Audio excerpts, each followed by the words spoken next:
Today I have a topic on which I am going to start the single lecture that is the various aspect of tenses, in which we have to discuss what are possible ways on which we have to use multiple tenses and their multiple usages in this regards.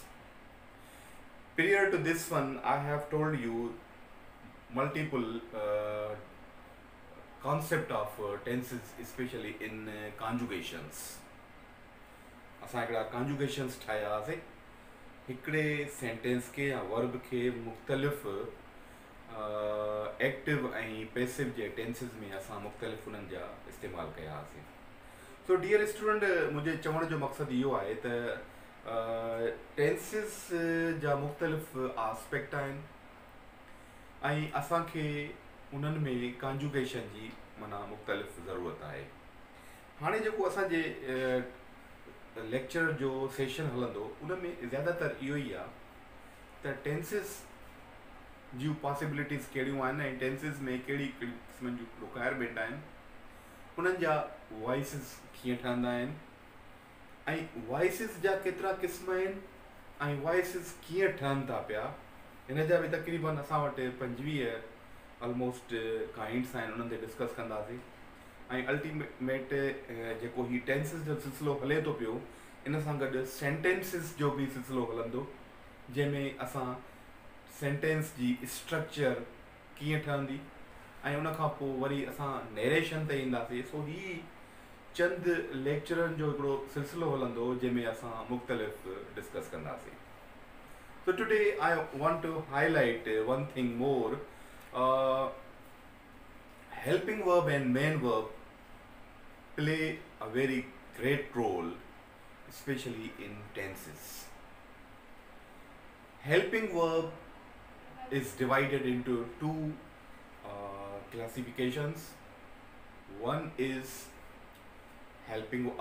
one is auxiliary verb or auxiliary verb, in which we have 11 helping verbs. जैसा असां tenses ठाहींदा आहियूं, जिन में to be जेके असां is M R वाज़ वर जंहिंमें प्रेज़ेंट ऐं पास्ट जा टेंसिस रहंदा आहिनि. टू हैव जंहिंमें हैज़ हैव ऐं हेड जेके एक्शन वर्ब ऐं स्टेट सेंटेंसिस में इस्तेमालु था थियनि पिया. ऐं टियों आहे डू डज़ डिड जंहिंमें प्रेज़ेंट ऐं पास्ट जा टेंसिस बि इस्तेमालु थियनि था पिया. सो इहे आहिनि टू बी, टू डू ऐं टू हैव, जिन सां टेंसिस ठहंदा आहिनि. ऐं हेल्पिंग वर्ब जो हिकिड़ो ॿियो पहलू बि आहे जेके असां चवंदा आहियूं मोडल ऑक्सिलरी वर्ब या modal verbs.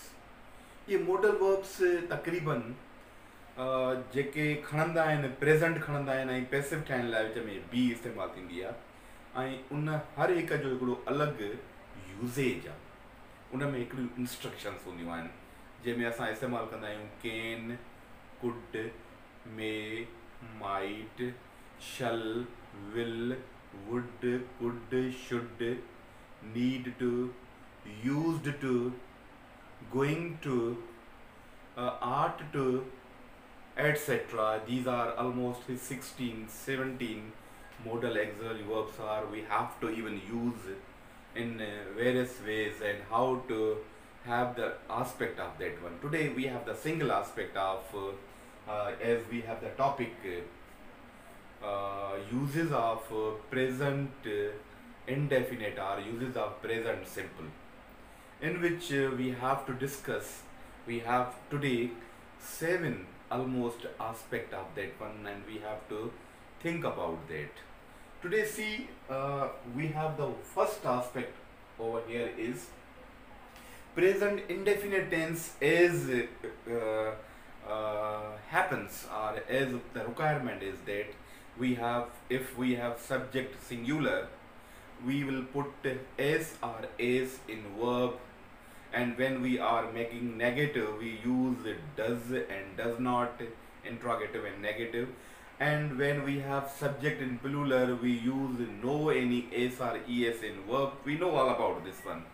And when we are making negative, we use do and do not or do and then subject in interrogative. We know all about this one in this way. But what are the possible ways?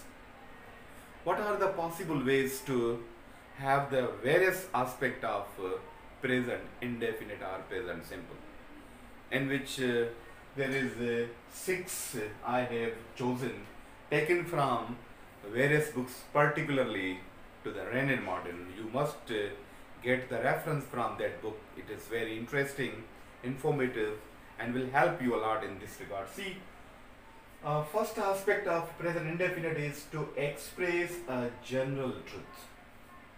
माना जेके असांजा universal truth, scientific truth हूंदा आहिनि, उन्हनि खे हमेशह present में इस्तेमालु कयो वेंदो आहे. जीअं असां वटि sentences आहिनि, fortune favors the brave. Actually that has happened, but I would say that is experience. Experience उन जे मुताबिक़ इस्तेमालु थियनि पिया. To express a general truth, माना fortune favors the brave, माना क़िस्मत बहादुरनि जो साथ ॾिए थी, ॾींदी आहे, प्रेज़ेंट में इस्तेमालु कंदा आहियूं. The earth circles the moon. ठीक आहे, but the moon does not circle the earth. ठीक आहे. या वरी आहे, the adult human body contains 206 bones. ख़बर आहे के करे छॾियो, पर हिनखे हमेशह असां प्रेज़ेंट में ई इस्तेमालु कंदासीं. The light travels at almost 3,000,000 kilometer per hour. That is in millions kilometer in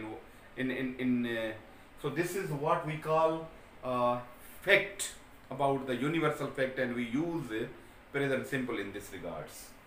The sun rises in the east and sets from the west. Yeah, the sun rises in the east and the sun sets from the west. माना ये हिकिड़ा fact आहिनि, असां इन्हनि जे मुताबिक़ बि इस्तेमालु कंदासीं. ॿियो असां वटि आहे वरी टू एक्सप्रेस हैबिचुअल एक्शंस. कहिड़ा हैबिचुअल एक्शंस हूंदा आहिनि जेके what we use in activities, daily activities. ठीकु आहे. We brush my teeth, we brush our teeth. I exercise daily. I take tea every day. Every day we use in this way, but do not use the word used to. मुख्तलिफ किताबनि में लिखियल हूंदो आहे present habitual tense, पर present habitual जी definition आई आहे हिते त प्रेज़ेंट इंडेफिनिट हमेशह हैबिट खे बि ज़ाहिर कंदी आहे. ईअं लिखियल आहे हिते, my watch keeps good time. माना छा, वॉच ॾिनी आहे पर मुंहिंजी वॉच कल्ह बि ॾिनो, अॼु बि, सुभाणे बि. माना उनजी हैबिट ॿुधाई थी वञे त my watch keeps good time. या ॿुधाए थो वञे पियो, we offer prayer 5 times a day.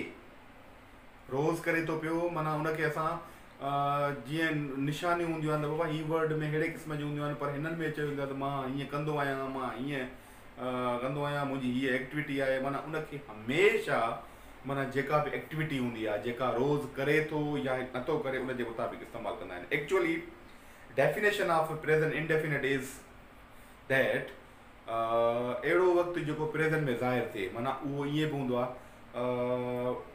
if I am writing over here in right now, मां चवां I write a letter, but actually I am writing बि थी सघे थो इहो पियो, पर हिन महिल मां कुझु नथो कयां. जीअं मां suppose if I am teacher, मां चवां आई एम टीचिंग, माना इहो हूंदो आहे action is done at the time of speaking. I am teaching, पर चवां थो आई टीच यू, मां हाणे पढ़ायां थो. टीच यू नाउ, मां तव्हांखे हाणे पढ़ायां थो, पर मां पढ़ायां नथो. केरु मूंखां पुछे थो सर तव्हां छा कंदा आहियो, मां हुनखे चवां आई टीच इंग्लिश सब्जेक्ट. हिन महिल नथो पढ़ायां, पर हैबिट ॿुधाईंदुसि त मां उनखे बि प्रेज़ेंट में इस्तेमालु कंदुसि. त उनजा जुमिला ॾिसो, my watch keeps good time, we offer prayer 5 times a day, he sips tea every day. Sips चयो, टेक्स चयो, ड्रिंक्स चयो. इलाही त किताबनि में ईअं लिखियलु हूंदो आहे त बाबा चांहि जे लाइ टेक टी इस्तेमालु थींदी आहे, ड्रिंक इस्तेमालु न कयो. You are allowed to use either sips or tea every day. Many tree loses their leaves in autumn. Autumn में थियूं आहिनि, पर उनजी हैबिचुअल एक्शन ॿुधायो थो वञे उनजे मुताबिक़. टियों वरी जेको सी आहे इहो बि ॾाढो इंट्रेस्टिंग आहे, लिखियलु छा आहे, to express future event fixed programme. जेके बि शेड्यूल्ड प्रोग्राम हूंदा आहिनि या प्लेन्ड एक्टिविटीज़ हूंदियूं आहिनि, असां उन्हनि खे बि अहिड़े क़िस्म जो माना इस्तेमालु कंदा आहियूं। हाणे ॾिसो, what time does the movie start? छा माना थी? माना ड्रामो केॾी महिल हलंदो, फिल्म केॾी महिल हलंदी, मूवी केॾी महिल हलंदी, असां केॾी महिल हलंदी फ्यूचर इवेंट जी ॻाल्हि था कयूं पिया। पर जेकॾहिं फ्यूचर इवेंट जेको शेड्यूल्ड आहे, असां उनखे बि प्रेज़ेंट में इस्तेमालु करे सघूं था पिया। जीअं लिखियलु आहे, what time does the movie start? जवाबु कीअं ॾींदासीं? द मूवी स्टार्ट्स, जेकॾहिं हिन महिल टाइम थियो आहे 8 ऐं मूवी स्टार्ट थियणी आहे 9 बजे, शेड्यूल्ड आहे, चवंदासीं the movie starts at 10 PM या टुनाइट, माना अहिड़े क़िस्म जो फ्यूचर में, पर माना बि फ्यूचर में ई कढंदासीं वञी। तो अहिड़े क़िस्म जा शेड्यूल्ड प्रोग्राम इंट्री टेस्ट में अहिड़े क़िस्म जा परेशान कंदा आहिनि, त जॾहिं शेड्यूल्ड हूंदा आहिनि त असां उन्हनि खे प्रेज़ेंट में रखंदासीं, पास्ट में न रखंदासीं। जीअं हे जुमिलो आहे, ॾिसो, the next flight is at 7 AM tomorrow. हेॾां टुमारो पियल आहे, हेॾां वरी छा पियल आहे, हेॾे इज़ पियल आहे, माना जेकॾहिं शेड्यूल्ड हूंदो त असां हुनखे प्रेज़ेंट में बि रखी सघंदासीं। ॿियो ॾिसो, the match starts at 7 PM tomorrow, माना शेड्यूल्ड थी वियो आहे। स्टार्ट्स माना अहिड़े क़िस्म जो थींदो आहे। हिन में ॿियो बि हिकिड़ो आस्पेक्ट आहे, पढ़ंदासीं, अहिड़े क़िस्म जा लिखंदासीं। जीअं हिकिड़ो ईअं बि हुजे, the new academic session starts commences from, जेको बि हाणे त कोविड-19 लॻी पई आहे, न्यू सेशन जी ख़बर ई कान्हे का, पर जेकॾहिं हिन महिल अनाउंसमेंट थी आहे त न्यू सेशन असांजो 1 सेप्टेम्बर ते हलंदो, त पोइ असां हीअं इस्तेमालु कंदासीं जेकॾहिं शेड्यूल्ड थी वियो हुजे। हिन महिल असांजी हले थी पई जेको आहे जुलाई थो हले, जेकॾहिं हिन महिल अनाउंसमेंट थियल हुजे सेशन जी, त 1 सेप्टेम्बर ते सभु तालीमी इदारा खुली वेंदा, पोइ असां ईअं चवंदासीं, the new session will commence, न द न्यू सेशन कमेंसिस या स्टार्ट्स ऑन 1 सेप्टेम्बर या सेप्टेम्बर 1, माना अहिड़े क़िस्म जो असां इस्तेमालु कंदासीं। छो इहो शेड्यूल्ड आहे, छो त विल ऐं शल जा बि वरी हिकिड़ा यूसेज आहिनि जेके असां पढ़ंदासीं। विल ऐं शल बि इस्तेमालु थींदो आहे, गोइंग टू बि इस्तेमालु थींदो आहे, अबाउट टू बि इस्तेमालु थींदो आहे। There is a difference, so we will have the some time to discuss all these things together, ठीकु आहे। या वरी हूंदो आहे summer vacation ends, summer vacation त प्रोलॉन्ग थी वई आहे, समर वेकेशन एंड्स शेड्यूल्ड हुजे त असां हुन में इस्तेमालु कंदासीं, त इहे एतिरे टाइम में इस्तेमालु। समर वेकेशन एंड्स माना जेकॾहिं 1 सेप्टेम्बर ते शेड्यूल्ड थी वियो आहे, त लिखंदासीं असां हिकिड़ो ॾींहुं पहिरियों, त एंड्स ऑन जेका लास्ट डे आहे 30 अगस्त, ठीकु आहे, या 31 अगस्त, माना इहो लिखूं आहे।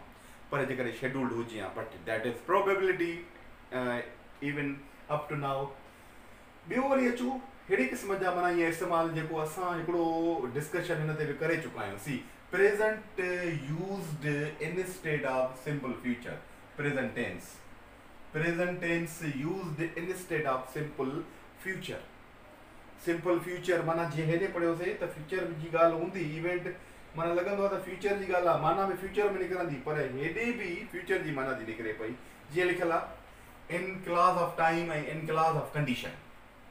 इन क्लास ऑफ टाइम कीअं आहे, I shall wait till you finish your lunch, माना हिते ॾिसो, हितां ही क्लास जेको आहे उहो फ्यूचर में आहे, आई शैल वेट, हा असां वेट कंदासीं, मां वेट कंदुसि, till you finish your lunch, जेसि ताईं तूं पंहिंजी लंच फिनिश न कंदे खे माना हुन में छा में कयो अथई, हिन खे प्रेज़ेंट में रखियो अथई। यू विल न, यू विल हूंदो त पोइ कंडीशन थी वेंदी।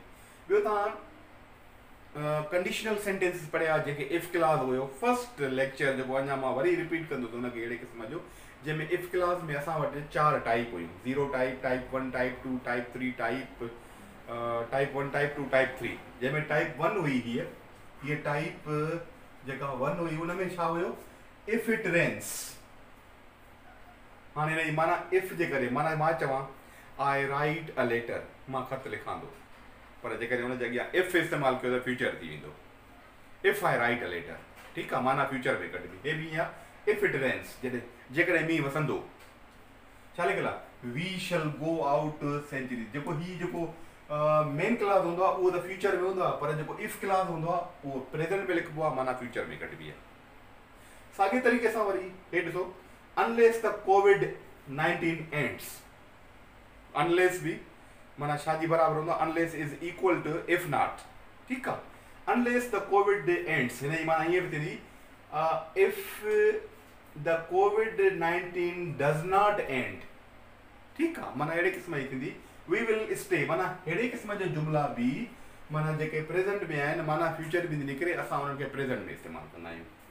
ॿियो वरी असां हीअं बि इस्तेमालु कंदा आहियूं, I promise, I will pay U back, I promise, I think, ठीकु आहे, आई होप, माना अहिड़े क़िस्म जा लफ़्ज़ जेके रहननि माडनि में आहिनि इहे बि छो था कनि, आई प्रॉमिस, ठीकु आहे, माना ॼणो फ्यूचर जी इंडिकेशन आहे, उन्हनि में बि असां इस्तेमालु था कयूं पिया, ठीकु आहे, माना छा लिखियल आहे, present tense used instead of simple future, असां हिननि में इस्तेमालु था कयूं पिया।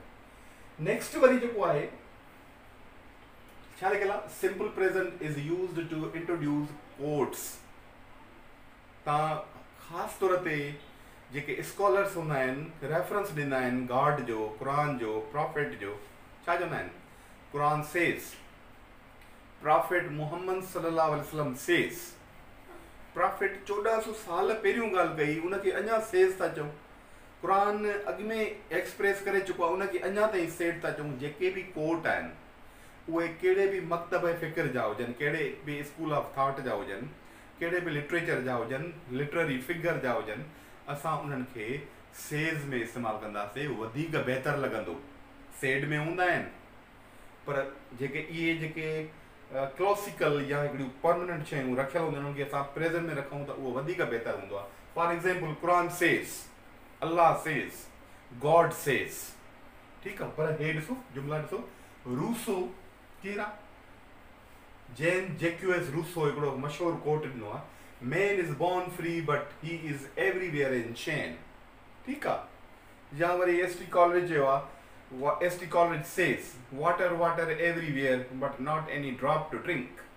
या वरी Alexander Pope, the proper study of mankind is man. या वरी जॉन कीट्स बि ॻाल्हायो आहे, जॉन कीट्स, माना हिन में छा लिखंदासीं, सेज़ एक्सप्रेसिस, कोट्स, माना अहिड़े क़िस्म जा वर्ड लिखंदासीं। जॉन कीट्स छा चयो आहे, a thing of beauty is Joy for ever, माना अहिड़े क़िस्म जूं शयूं बि हूंदियूं आहिनि।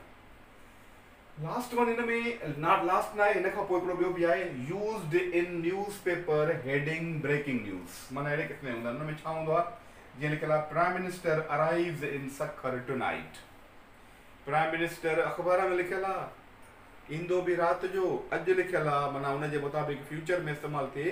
हे हिन वांगुरु शेड्यूल्ड आहे, पर अख़बार में ईंदो आहे त उनखे बि असां प्रेज़ेंट में इस्तेमालु कंदा आहियूं, ठीकु आहे। जीअं हाणे हे आहे, फायर फाइटर रेस्क्यूज़ वुमन, अख़बार में कल्ह वाक़ियो थियो आहे, अख़बार में आयो आहे, माना हिन में कीअं लिखियल आहे, फायर फाइटर्स रेस्क्यूज़ वुमन, माना हुनजो फोटो आहे, ईअं थो लॻे अॼो की तारीख़, कल्हो की तारीख़ ते, ईअं त हुनखे प्रेज़ेंट में इस्तेमालु कबो आहे, हिनजो यूज़ेज आहे। या हे लिखियल आहे, इमरान खान ओथ थो खणे, फॉर एग्ज़ाम्पल कल्ह खयो अथई, इमरान खान टेक्स ओथ, अॼु अख़बार में अची वियो आहे, ओथ खणे थो, फोटो आहे, हिनजे करे असां अहिड़े क़िस्म जी माना कैप्शन्स या अहिड़े क़िस्म जी हेडिंग या ग्लिम्सिस अहिड़ी ॾींदासीं। या लिखियल आहे, नरेंद्र मोदी रिज़्यूम्स हिज PM सीट्स, माना अहिड़े क़िस्म जूं असां सिचुएशन में बि जेके असां वटि छा हूंदियूं आहिनि, कोट्स हूंदा आहिनि, सॉरी हिन में जेके अख़बारी जेके ब्रेकिंग न्यूज़ हूंदा आहिनि, असां अहिड़े क़िस्म जी सिचुएशन इस्तेमालु कंदा आहियूं। हिन जो वरी हिकिड़ी 7th यूज़ आहे, ख़ासि तौर ते असां जेका बि स्टोरी नरेट कंदा आहियूं, माना once upon a time there lives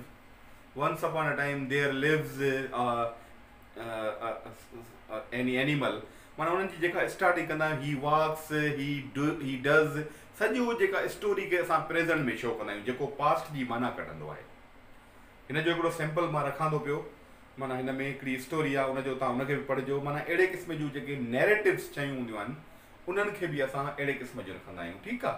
ऐं ॿियो बि ख़ासि तौर ते हिकिड़ो रेनन मार्टिन खे वरी कजो, उन में बि ईअं लिखियल आहे, जॾहिं फिल्म्स जा जेके इवेंट्स हूंदा आहिनि, जेको हिन में वाक़ियो हूंदो आहे त फलाणो माण्हू फलाणे खे माना हीअं मारियो ऐं हिनखे कुटियो, फिल्म सीन ॾिठोसीं या को ड्रामाई सीन ॾिठोसीं, त उनजी जेका असां एक्सप्रेशन स्टोरीज़ में ॾींदा आहियूं, उनखे हमेशा जेको रेफरेंस ॾिबो आहे या ॻाल्हाइबो आहे उहो बि प्रेज़ेंट में ॻाल्हायो वेंदो आहे. Hope you will you will enjoy to see, to understand all the matter regarding all the aspect of this one regarding this present simple tense, and I would suggest even to you to get the reference of Ryan Martin or any other grammar book, so that you may have the clear concept of all these things together.